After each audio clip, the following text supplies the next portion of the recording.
그 모든 은사나 모든 것들이 교회의 질서를 위해서 있어야 된다. 교회의 질서라는 것은 바로 예배에 방해되면 안 된다는 거죠. 그래서 오늘 고린도전서 14장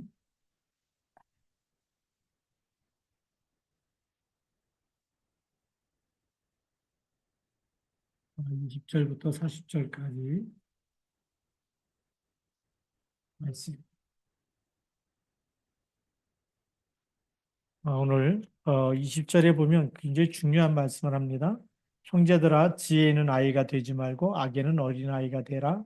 지혜는 장성한 사람이 되라. 그랬습니다. 우리 첫 번째,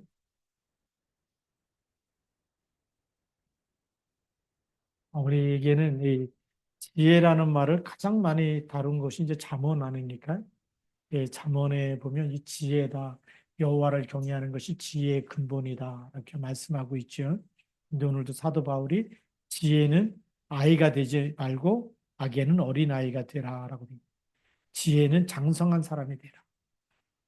이 지혜 그러면 이 지혜는 하나님을 아는 것,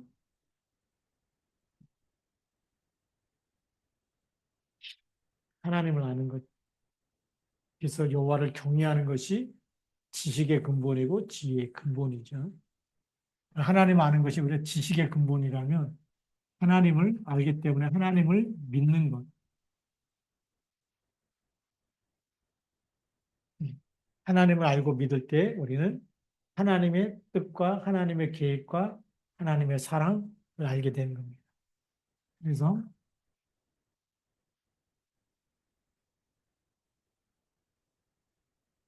하나님의 뜻을 알게 되고 하나님의 계획을 알게 되고 하나님의 소원을 알게 됩니다. 여기다가 하나님의 사랑을 알게 됩니다. 이걸 알아가는 것이 바로 지혜입니다. 하나님의 지혜. 그래서 이 부분에 대해서는 어린아이가 되지 말고 장성한 사람에 대해서 깨닫고 붙잡으라는 거죠. 네. 그리고 이 반대가 뭘까요? 반대가 악 아닙니까? 하나님과 반대되는 게 마귀의 역사죠. 사단의 일. 거기에는 어린아이가 되라. 그렇게 얘기하고 있습니다. 자, 그래서 이런 하나님의 뜻과 계획이고 모든 것을 나중에는 누구를 통해서 주시죠? 우리에게 예수 그리스도를 보내심으로. 그래서 예수 그리스도 안에 이 가장 이 생명을 살리는 지혜, 우리에게 영원한 생명을 주고 영원한 인생의 답을 주는 것이 바로 그리스도 안에 다 들어있죠. 죄와 사망의 법에서 빠져나오는 사람 살리는 생명의 지혜가 그리스도 안에 있습니다. 그래서 이 부분에 대해서는 장성한 자가 되라.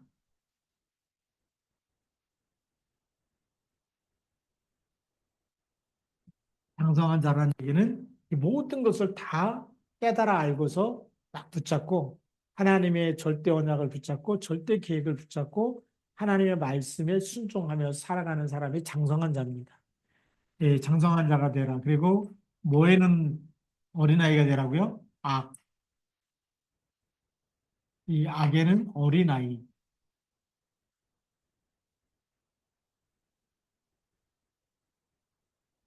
예, 어린아이는 전체를 보는 눈이 없어요. 예, 그러니까 이 하나님을 아는 거에서는 전체를 다 붙잡고 가야 되고 악에 대해서는 어린아이가 되라는 얘기는 그거는 모를수록 좋다는 거예요. 어린아이는 다 모르잖아요. 그렇죠? 그러니까 악에 대해서는 모르고 하나님에 대해서는 전부 다 깨닫고 다 갔으면 좋겠다. 그렇게 얘기하고 있습니다. 예. 그래서 이 악에 대해서는 우리가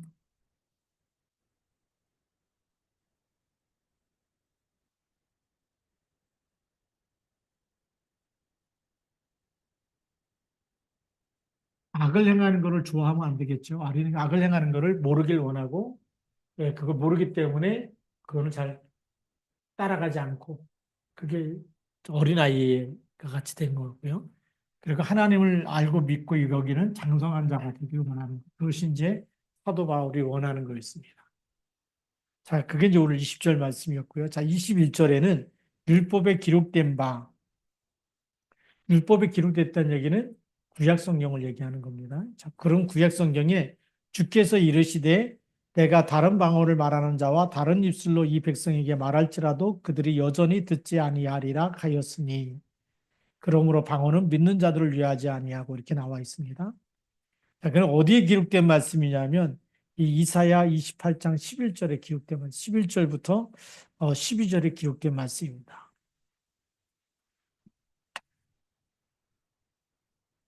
오늘 고린도전서 14장 21절 여기에 나와 있는 율법에 기록된 율법은 우리가 이제 구약 성경이고요.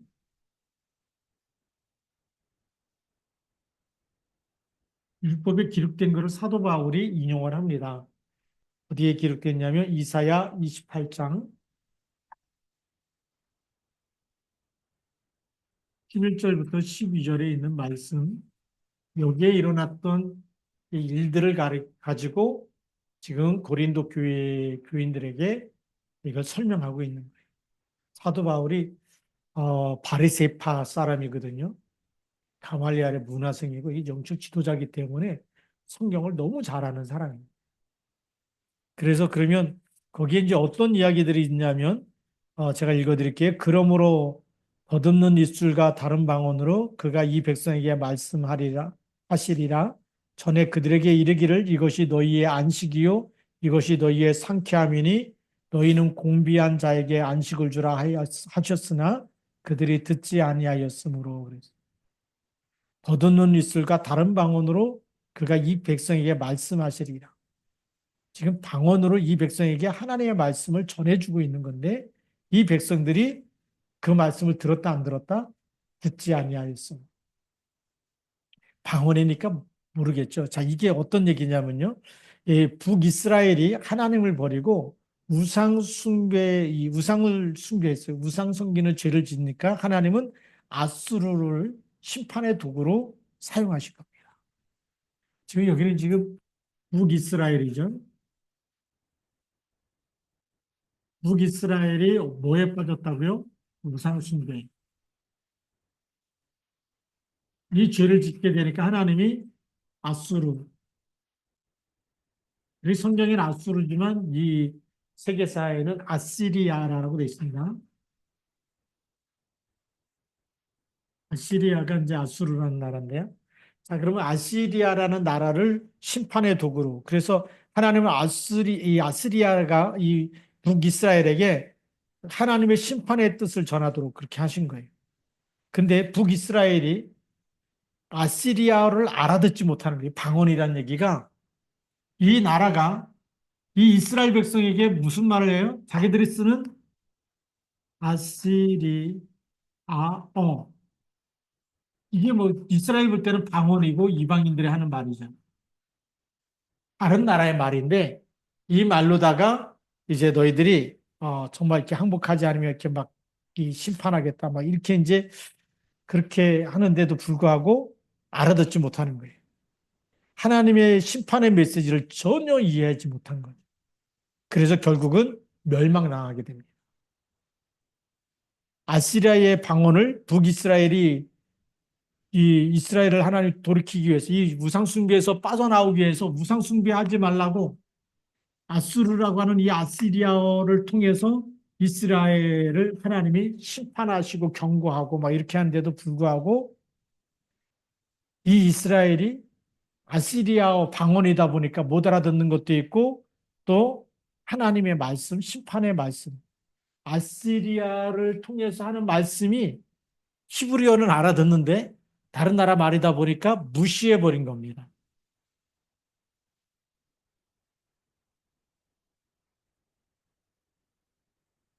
이 나라 말을 통해서 하나님이 이스라엘을 경고하시는데 하나님의 말씀이죠. 경고하는 하나님의 말씀을 무시해 버리게 되니까 이 북이스라엘이 BC 722년에 멸망하게 됩니다. 완전히 또 아시리아에 멸망하게 되고 그 다음에는 이제 그 남유다는 바벨론의 포로로 끌려가게 되고 이런 일들이 일어나게 되죠. 자, 이와 같이 방언은 믿는 자들을 위하지 않고 북이스라엘과 같이 하나님을 저버리고 우상을 섬기는 믿지 아니하는 자들을 위하는 표적이다라고 22절에 말하고 있는 거예요. 이게 좀 이해가 되죠? 그래서 못 알아듣는 말, 그러니까 이 방언은 여기에 야시리아 이 방언이 이스라엘에게 말할 때 못 알아들었던 것처럼 그런데 이 방언은 천사의 말 아닙니까? 그렇죠? 그런데 이거는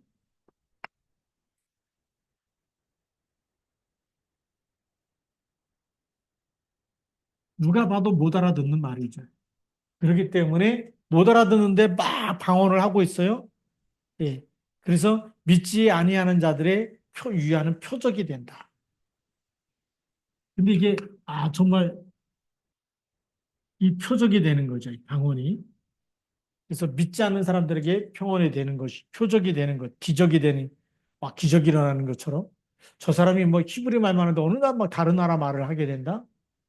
야, 이게 표적이 되는 거죠. 근데 믿지 않는 사람들의 표적이고 예언은 믿는 자들을 예, 위하지 않고 믿지 않는 자들에는 믿는 자들을 위하는 것이다. 세 번째 예언은 누구를 위한 것이라고요? 예언은 믿는 자들.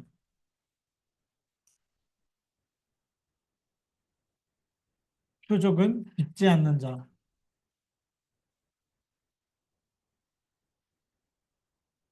이렇게 보면 오늘 말씀이 좀 쉽게 이해가 될 겁니다.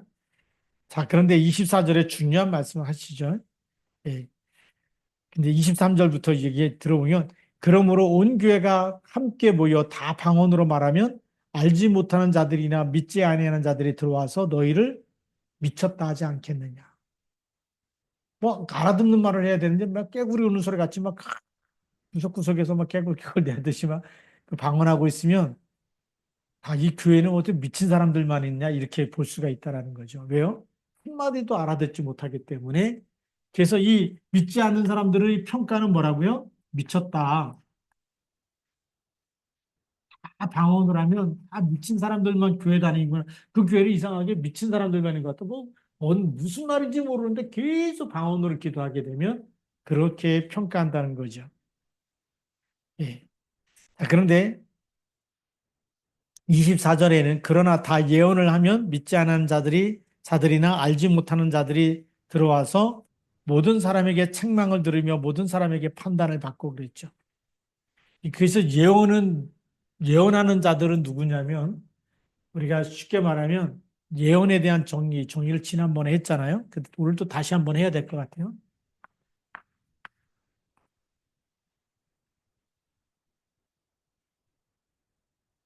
이제 한국 교회가 그동안에 밑바탕에는 무슨 문화가 있었냐면 샤머니즘 문화가 있었어요. 그래서 그 기복신앙이라 그러거든요.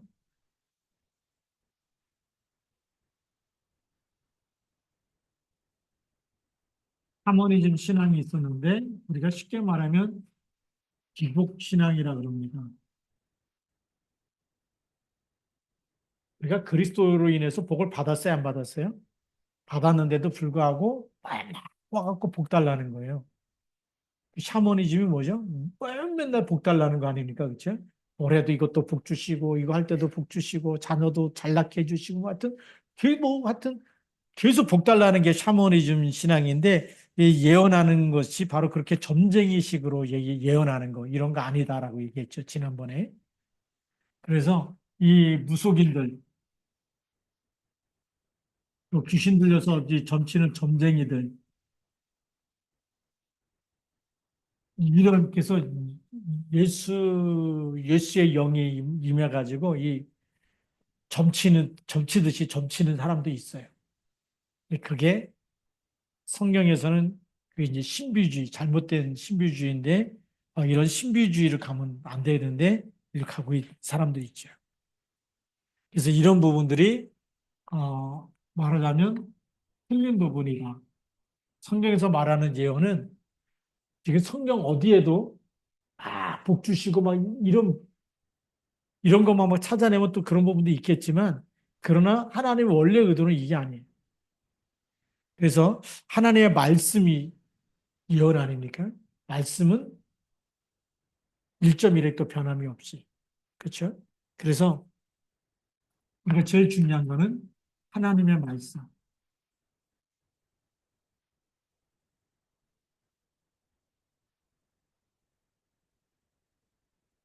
나야 40장 8절. 꽃은 말을, 그쵸? 풀은 시들고 풀은 마르고 꽃은 시들고 우리 인생이 풀과 같고 그 영광이 풀과 같고 인생이 풀과 같은데 꽃과 같고 풀과 같은데 여호와의 말씀은 영영이 서리라 하라. 그래서 우리의 말씀으로 하나님의 말씀은 영원한 말씀. 그렇기 때문에 영원한 말씀이고 성취되는 말씀. 반드시 다 이루어지기 때문에 이 말씀이 예언이 되는 거예요. 그래서 이 말씀으로 우리가 과거, 현재, 미래, 우리 출애굽의 역사했던 그 양의 피, 지금도 그리스도의 피 얘기하는 거거든요. 그게 하나님의 말씀이 지금도 성취돼. 그 이름 믿을 때 우리가 유월하게 되는 거예요. 죽음의 사자가 넘어가고 예수의 생명이 들어오는 줄 믿습니다. 네, 그 앞으로도 마찬가지죠. 네, 이 과거, 현재, 미래 이 하나님의 말씀이 이 말씀 속에 그 언약 속에 그 절기기 속에 다 우리에게 구원의 축복까지 다 주셨어요. 그래서 이 말씀을 가지고 우리는 지금 현재 상황 속에 상황이라는 것은 우리가 문제와 현재 내 문제와 그다음에 나의 위기와 나의 갈등과 나의 모든 그런 것 속에 일들 속에 이 하나님의 말씀 속에 뭘 찾아내는 거죠? 답을 찾아내는 거예요. 뭘 가지고요? 하나님의 말씀으로 답을 찾아내는 것이 그게 나에게 주시는 말씀인 줄 믿습니다. 그게 예언의 말씀이에요. 가장 중요한 거는 말씀 가지고 답을 찾아내야 돼요. 네. 그리고 이 말씀을 따라가면 하나님 우리의 미래에 우리가 예측이 되는 거죠. 무슨 예측입니까? 말씀이 어떻게 성취될지 예측이 되는 거예요.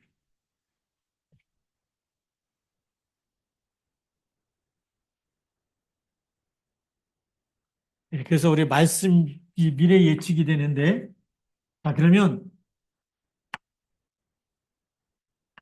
말씀이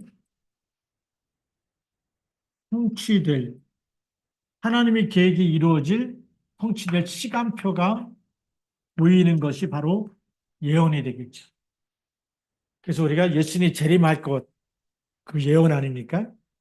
우리가 예수님의 재림을 기다리고 있고, 그리고 말씀을 놓치면 그 사람이 뭐가 기다려요? 불행과 저주와 지옥이 기다리고 있는.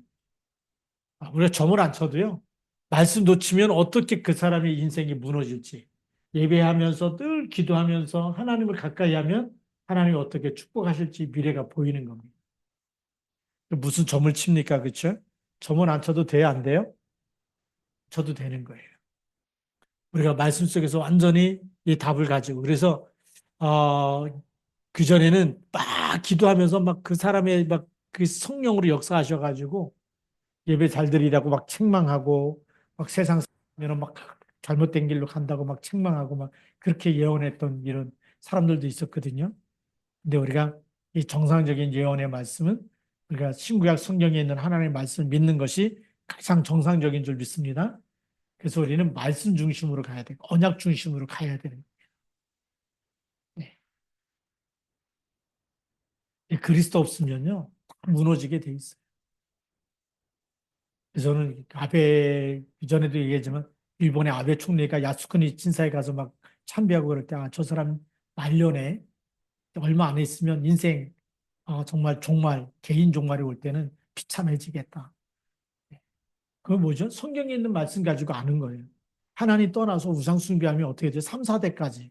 그리고 본인도 어떻게 되죠? 결국 편안하게 못 죽어요. 네. 근데 마찬가지입니다. 우리 지금 막뭐 대통령 나오겠다고 막 그러는데 복음 없이 정말 이 복음 가진 교회를 무너뜨리고 전도자를 핍박하고 전도 선교에 방향 맞추지 않고 공의를 저기 강물같이 흐르게 한 이런 일에 쓰임 받지 않는 이런 이 지도자들은 반드시 그 끝이 좋을까요? 안 좋을까요? 안 좋게 끝납니다. 그게 성경에서 말하고 있는 미래예요. 우리가 예언하지 않아도 왜죠? 마귀 자녀는요 반드시 불행과 고통, 저주, 멸망이 기다리고 있기 때문에. 예. 그래서 우리는 하나님 말씀 붙잡고 가야 될 줄로 믿습니다. 자, 그래서 우리가 이게 예언의 말씀, 하나님의 말씀 이 중심의 핵심이 뭐냐면 예수 그리스도입니다. 하나님이 예수 그리스도를 보낼 것을 구약시대부터 예언하셨잖아요. 창세기 3장 15절, 출애굽기 3장 18절. 이게 다 예언의 말씀입니다. 그것이 그리스도 오셔서 성취가 됐잖아요. 그렇죠? 그러면 앞으로 그리스도 재림할 것이고 지금도 하나님 그리스도 보낸 이유가 멸망하지 말고 뭐 하라고요? 영생을 얻으라고 보내신 말씀인 줄 믿습니다. 그러니까 우리가 진짜 축복은 이 숫자가 이렇게 헷갈리는데 자, 진짜 축복 다섯 번째 어디에 있다고요? 예수 그리스도 안에. 그래서 하나님이 창세기 3장 15절 그게 창세기 때부터 아담 때부터 계속 예언한 말씀. 근데 이분이 오셨어요, 안 오셨어요? 오셨어요. 마태복음 16장 16절. 주는 그리스도로 오셨어요. 왕으로 오셨죠. 그 다음에 또 뭘로 오셨습니까? 제사장, 출애굽기 3장 18절. 예. 제사장 대신 그리스도. 이사야 7장 14절. 임마누엘 대신 선지자 대신 그리스도. 그래서 왕, 제사장, 선지자.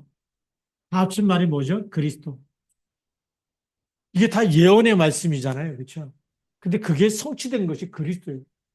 그래서 우리가 진짜 복음 갖고 있으면 모든 예언이 모든 말씀이 그리스도 안에서 성취되는 줄 믿습니다.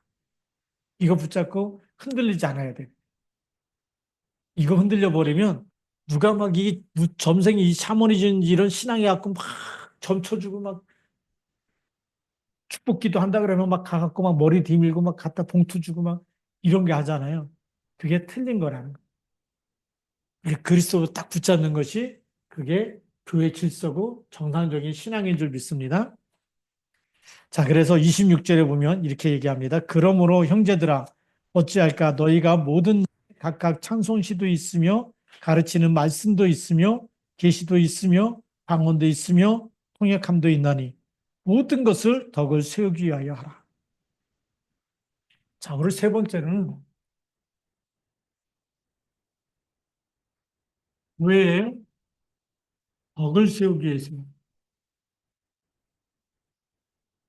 우리가 알아듣기 쉽게 얘기하면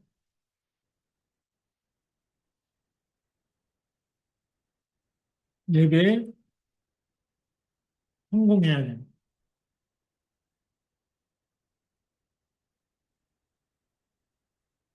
우리가 막 중구난방으로 여기저기서 막 방언하고 이 고린도 교회는 막 그랬어요. 그러니까 예배를 시작해야 될 텐데 막 자기 막 은사 받았다고 막 한쪽에서 막 랄랄라 하고 있고 저쪽에서도 막 그러고 막 이렇게 떠들고 있으면 예배가 안 된다.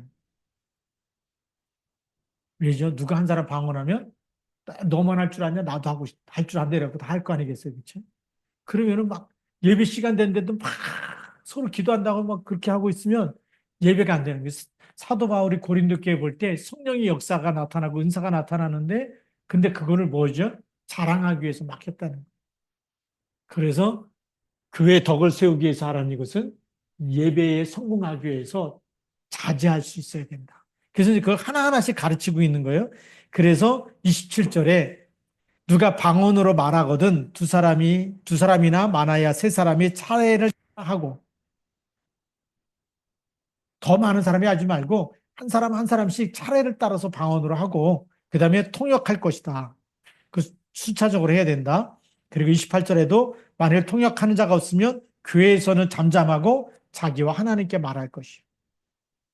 통역하는 사람이 없으면 방언해야 된다, 안 해야 된다? 하지 말고 그냥 자기하고 하나님 일대일 있을 때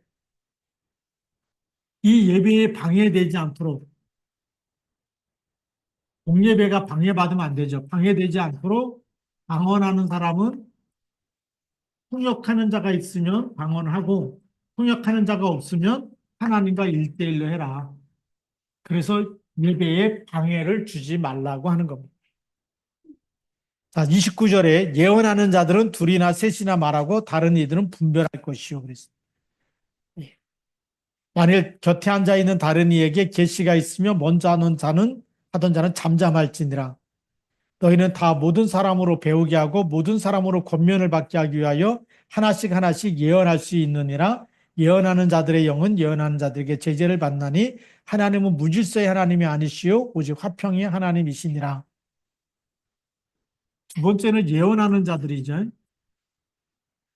예언하는 사람들은 하나씩 해야 된다.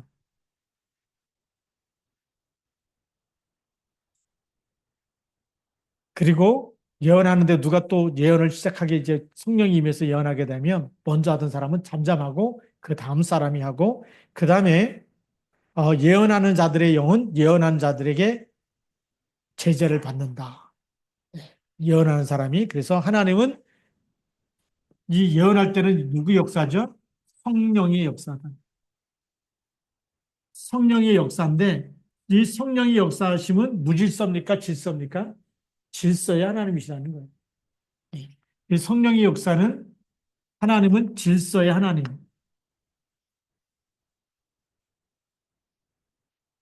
그래서 이 예언하는 사람은 예언한 사람이 제지할 수 있다. 그래서 지금은 우리가 예배 시간이다. 끝나고 하자 이렇게 제지할 수 있고 그렇게 해서 가장 중요한 거는 모든 사람이 예배를 통해서 하나님의 말씀을 붙잡고 하나님께 찬양하고 예, 그렇게 할 수 있도록 그렇게 하라는 거죠. 그래서 26절에 형제들아 어찌할까 너희가 모일 때에 각각 찬송시도 있고 가르치는 말씀도 있고 계시도 있고 방언도 있고 통역함도 있고 그게 전부 다 예배 아닙니까? 다 통틀어서 예, 그렇게 예배에 성공해야 되는 것을 얘기하고 있습니다. 자, 그 다음에 30이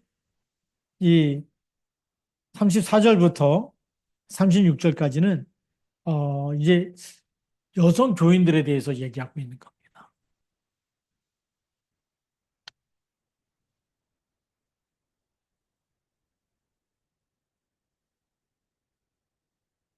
여신도 또 여성도.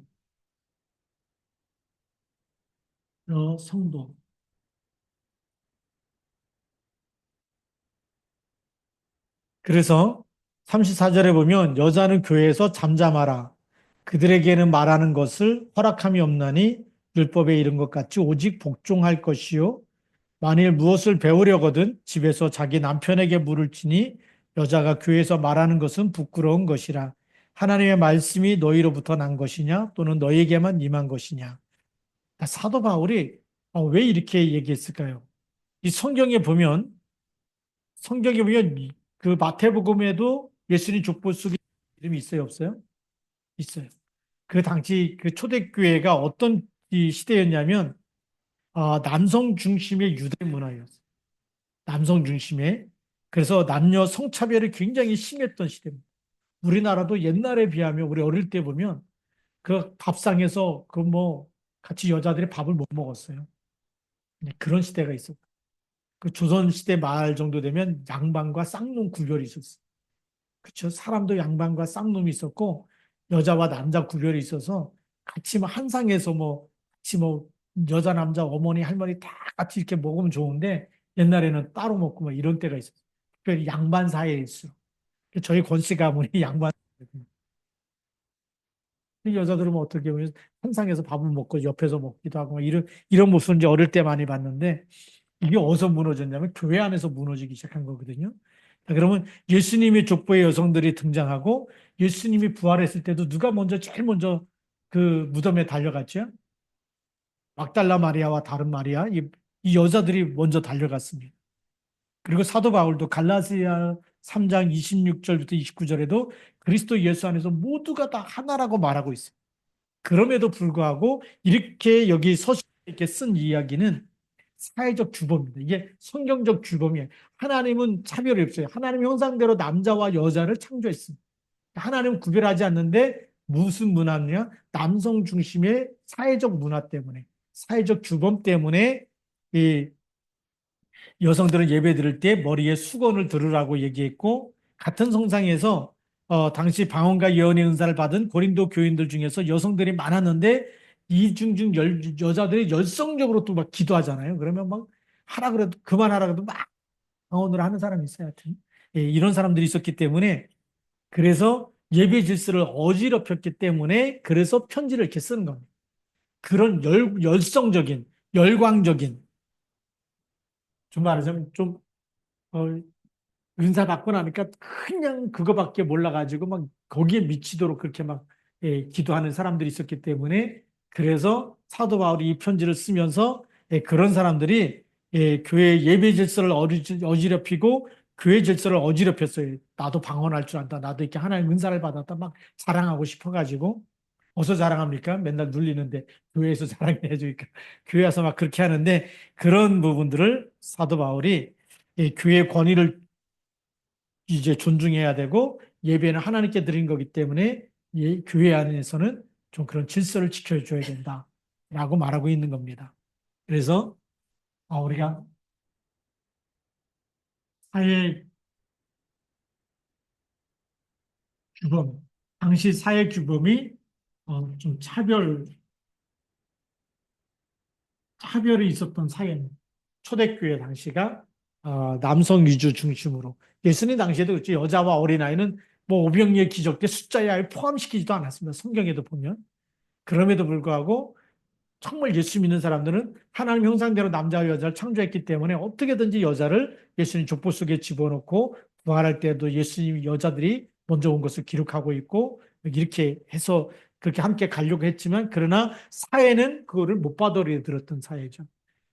로마 시대 또 종과 주인과 종의 관계가 아주 뚜렷이 아주 큰 차이가 있지 않습니까? 그래서 오네시모 같은 경우에도 빌레몬의 종이었지만 예수 믿고 이제 내 제자가 됐다. 그래서 그 사회적인 시스템을 무너뜨리고 있는 거거든요. 예. 그렇게 사도 바울이 완전히 무시하는 게 아니라 여기서는 열성적인, 열광적인 여신도 이 사람들이 은사를 받아버리면 불이 붙어버리겠죠. 그러니까 잘 안 꺼지는 거예요. 그만하라 그래도 잘 안 되고 더 막 하려고 하기 때문에 복종해라. 이 성경을 이렇게 사도 바울이 편지를 쓰면서 그래서 너에게만 임한 하나님의 말씀이 너희로부터 난 것이냐. 하나님 성령이 주신 건데 너희에게만 임한 거냐. 모든 사람에게도 다른 사람에게도 임했다. 그러니까 더 쉽게 지금 말하면 너무 튀지 말고 너무 잘난 척하지 말고 이제는 교회 안에서는 그렇게 예배 드릴 때 함께 예배 드릴 수 있고 또 잠잠할 수도 있고 그렇게 할 수 있어야 된다. 절제할 수 있는 절제도 성령의 열매거든요. 예. 그래서 그 부분. 그래서 이것도 절제도 성령의 열매.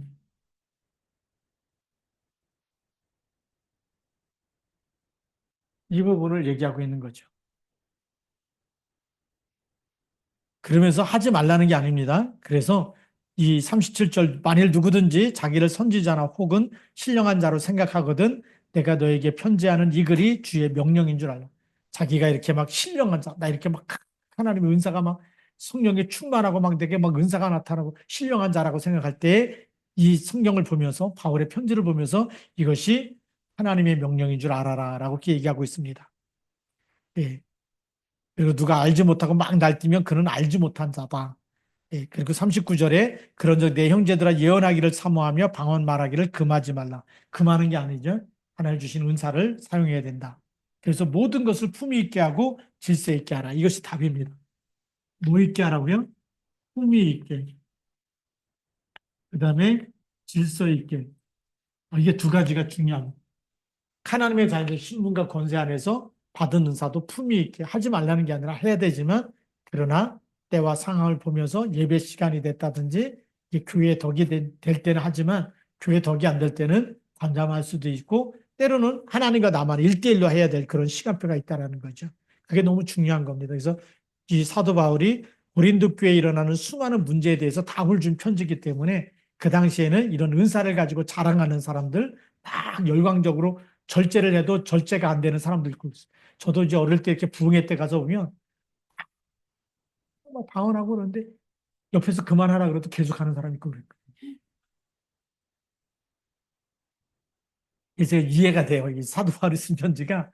예, 예. 그다음에 막 그 서로 방언받고 누가 하고 그러면 자기도 방언받으려고 막 더 기도한다. 그러다가 막 나중에 받고 나면 말려도 안 돼. 계속 하 예, 어쩌다 받았는데 그렇게 그거 막 좋아가지고 그냥 막 그 밤새도록 막 방언하고 막 이런 사람도 있었어요. 그러니까 이제 막 집에서 남편들이 밥 안 해준다고 막 부흥회 때 막 이렇게 목사님한테 항의 전화가 오기도 하고 왜 집에 들어가야 되는데 아침이 됐는데 집에 안 가 방언하느냐고.